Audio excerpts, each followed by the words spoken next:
Demands for resignation of the Home Minister and the Finance Minister in connection with the latest gold scam has intensified as the House session saw heated discussions for the same. Even the speakers have raised ethical questions, saying that the two ministers had no moral ground to remain in their posts. Main opposition CPN Yamal also obstructed the session, demanding a high-level commission to probe the latest case of gold smuggling. Good morning, I'm Sarah Sapsanamma. Let's begin with the headlines of the hour. Commercial agriculture transforms the lives of women in Salyan, giving them a steady source of income. Export vegetables worth 300 million rupees in just 6 months. Lalitpur Metropolis's decision to build commercial building around Lagankhil bus park meets flag as locals protest, calling it an attempt to encroach public land. Soldiers in the West African country of Niger announce a coup. The state's constitution dissolved and nation's borders are closed. Niger President Mohamed Bazoum held by the troops. And defending champions USA come back from behind to settle for a 1-1 draw against the Netherlands at the Women's World Cup. Portugal play Vietnam while Australia take on Nigeria later today. Commercial farming has transformed the lives of women in Salyan district in the Karnali province as more women have been involved in agriculture, making good profits out of it. With growing access to market and demands for vegetables, women in Salyan district are busy harvesting throughout the day in recent time, making a living for themselves, as opposed to previous years when they were dependent on their spouses to run their households. Some have even taken up to 5 ropanis of land for commercial agriculture, earning around 500,000 rupees per month. Kantipur rural municipality, that is popular for year-round vegetables, has seen its women take up farming of tomatoes, cauliflower, beans and chilies, among others, along with fruits. Around 36 households of this rural municipality are making a living for commercial farming. Women are also active in setting the prices of their produces, giving them more autonomy. In the past months, they've exported vegetables worth 300 million rupees to districts like Nepalganj, Butwal, Dhangari, Dang, Kathmandu and even the Indian side. Considering their hard work, the rural municipality is preparing to brand their produces and establish cooling centers, testing unit and manage an agro ambulance. Locals in Lalitpur Metropolis have staged a protest following the Metropolis's decision to build a commercial building around the Lagankhil bus park, saying it is an encroachment of the public land. The Metropolis had begun the process for construction of commercial building in the land that also has the ward office of Ward number 12 and a police circle. The Metropolis last year had contracted KP joint venture for the construction of the building that it calls Machindra Complex. Locals have said the operator of the contracted company has a 22 anas of land adjacent to the project site, and the complex was being constructed with the intention of opening a wide road along the land. They have also alleged the Metropolis of working against public interest and to benefit a handful of individuals. The Metropolis, meanwhile, has been defending its decision, saying that the police circle and the ward office would also be relocated within the complex once constructed. The Metropolis says the complex construction follows existing laws. The bill related to the loan shark, which had been passed by the House of Representatives, is said to be endorsed by the National Assembly. National Assembly Chair Ganesh Timal Sinha had halted the bill previously, citing procedural issues. Chair Timal Sinha informed that the meeting of the National Assembly today is scheduled to endorse the bill. The bill is said to be presented to the President today itself for certification. As per the schedule for the National Assembly issued by General Secretary of the Federal Parliament, Bharat Raj Gautam, a number of the bill related to amendment of National Civil Service Code, Civil Code in fact, will also be endorsed. Chair Timal Sinha had obstructed the endorsement of the bill on several occasions, citing procedural hassles. He had also discussed the bill with attorneys. The government had registered the ordinance related to loan sharking at the National Assembly. Minister for Law Dhanraj Gurung is scheduled to address government view regarding the bill during the meeting today. The Department of Revenue Investigations has raided the residence of businessperson Rakesh Kumar Adukia in connection with the recent gold smuggling case. The department raided the residence of Adukia in the capital's Kamal Pokhari, citing his suspicious visit to Hong Kong, India and Dubai recently. Meanwhile, the officials at the department have suspected that Adukia has been on the run. Adukia, whose name had surfaced in the Gorkha Development Bank scam, has been a controversial figure in the share market as well. Adukia, who had earlier been under the monitoring of the department, had reached India via TIA on 26th of June. He had reached Hong Kong from India and returned Nepal via Dubai on 5th of July. Likewise, one more individual, identified as Surinder Tamang, has been arrested for his alleged involvement in the case. With this, the number of those arrested in connection with the case has reached 17. The Director General of the department, Navraj Tungana, has said that investigations have been intensified to identify the mastermind behind this scandal. As per the Customs Loss and Control Act 2054, the case filed against the perpetrators must reach court procedures within 90 days. The department has appointed 5 officials of undersecretary level and 1 superintendent of police as investigation officers. Likewise, the Customs Department too had formed a 6-member team under the coordination of Director Man Bahadur Podal on the 20th of July. The committee had been given a deadline until yesterday to submit their report, while the deadline has been extended by 5 more days. Legal representatives from both the sides on the writ petition filed against the formation of Koshi Province government, calling it unconstitutional, have concluded their arguments at the Supreme Court.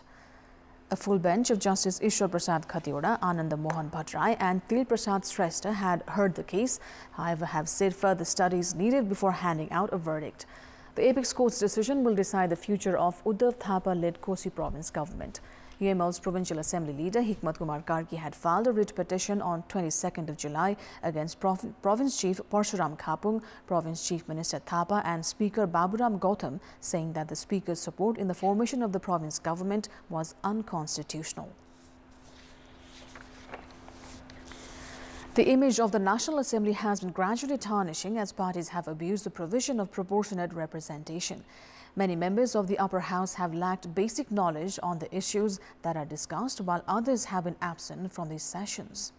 There is a provision of including 8 individuals representing women from each province, Dalit and persons with disabilities to ensure inclusion. However, political parties have abused the provision to nominate candidates to manage cadres instead of people with capabilities.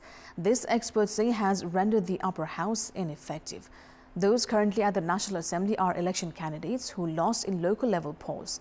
Home Minister Naren Kaji Shrestha, who had lost in the House of Representatives election, was nominated by the party for the upper house, which paved the way for him to hold ministerial position. Other defeated leaders at the National Assembly are Bamdev Gautam, Mrigendra Kumar Singh and Uday Bahadur Bohra. Likewise, Singh Bahadur Vishwakarma, Narpati Luwar, Bimala Ghimire and Bhagwati Neupane had also lost local level elections. Political analysts say while it is acceptable for people who have lost election to get to represent the public at the National Assembly, their lack of preparation on the issues of concern has dented the credibility of the federal parliament. So far, 35 meetings have been held since 14th session began of the National Assembly. However, one of the crucial immigration bill has yet to move forward due to the absence of Home Minister Naren Kaji Shrestha. Member Jagat Bahadur Parki and Pramila Kumari have been one of the least attendees with 8 and 11 days of attendance so far. Likewise, Narpati Luwar and Muhammad Khalid have failed to attend half of the 35 meetings. Jagat Kumar Parki, Narpati Luwar, Madan Kumari Shah and Bimala Ghimire, among others, skipped the crucial meeting held on 2nd of June to discuss on the proposed budget by the government. It's time now for our segment Public Pulse, where you text us with your opinion. The question is, why has the role of lawmakers in the National Assembly not been effective? Your options are A. Not aware of posts' worth, B. Lapses in the system, and C. Influence of the parties. The voting is on. Type NEWS, select your option A, B or C and send it to 34001 to share your opinion with us. Let's move on to the international update.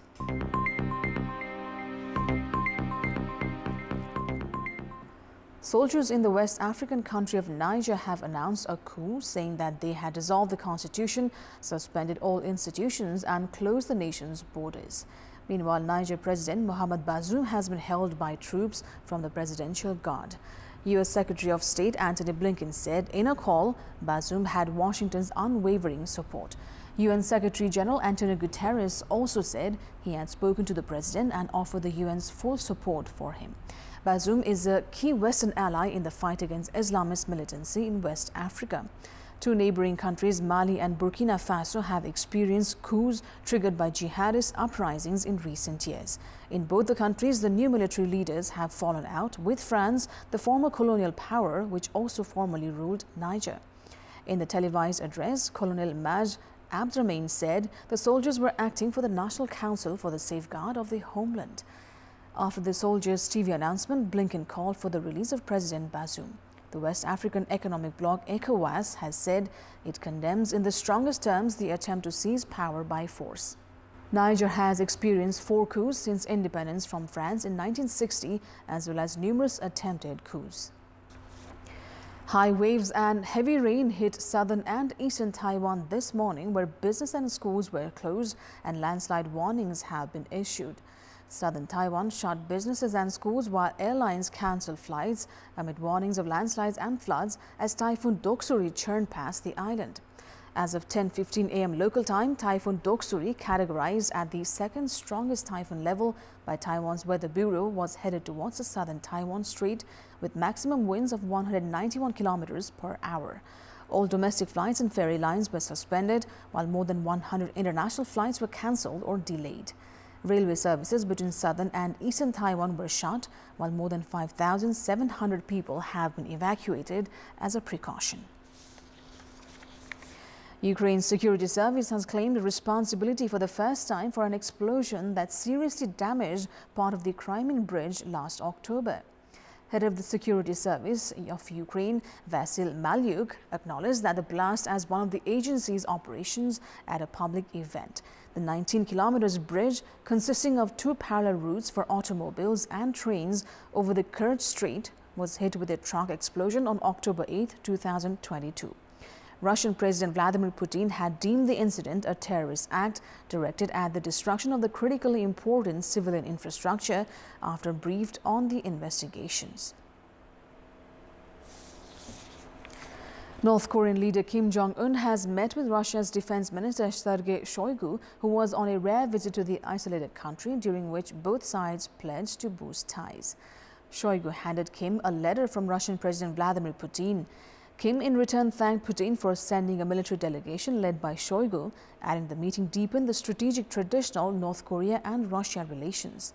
The Russian delegation and a Chinese delegation, including Chinese Communist Party Politburo member Lee Hong-jong, arrived in North Korea this week for the 70th anniversary of the end of the Korean War, celebrated in North Korea as Victory Day. The groups are the first such prominent public visitors to North Korea since the start of COVID-19 pandemic. Irish singer Sinead Conn O'Connor, known for topping the charts around the world, has died at the age of 56. Her brash and outspoken personality, shaved head and shapeless wardrobe was a direct challenge to popular culture's long prevailing notions of femininity and sexuality, and she was known by many to have changed the image of women in music in the early 1990s. The cause of her death has not been made public as of yet. That is all for the moment. Thank you for watching. Bye for now.